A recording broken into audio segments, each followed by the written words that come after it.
लेकिन यही फिजिक्स एक और सरप्राइज देती है। एक ही सरफेस, एक ही ब्लॉक, फिर भी दो अलग अलग coefficient of frictions, mu S and mu के। एक ही ऑब्जेक्ट की दो पर्सनालिटीज कैसे? इमेजिन आप एक हैवी ब्लॉक को पुश करना शुरू करते हैं। पहले थोड़ा फोर्स, फिर और ज्यादा, फिर और ज्यादा, लेकिन ब्लॉक बिल्कुल स्टेशनरी खड़ा है, जैसे मुस्कुरा के कह रहा हो you will have to do better than that. और आप फोर्स बढ़ाते ही जाते हैं और स्टैटिक फ्रिक्शन हर बार जवाब देता है I am still holding it.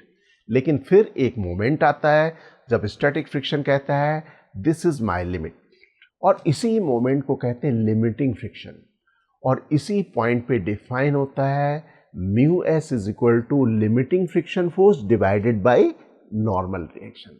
जैसे ही ब्लॉक स्लाइड करना शुरू करता है, स्टोरी का नया करेक्टर एंट्री लेता है, काइनेटिक फ्रिक्शन। और उसके लिए इक्वेशन डिफाइन होती है mu K is equal to kinetic friction force divided by normal reaction. अब सबसे बड़ा क्वेश्चन, बिगर कौन है? फिजिक्स का आंसर है mu S is greater than mu के। Why?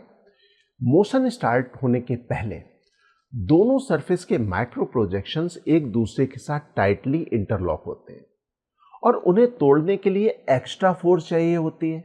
Breaking the lock takes extra effort, लेकिन जैसे ही स्लाइडिंग शुरू होती है ये लॉक्स लगातार टूटने लगते हैं।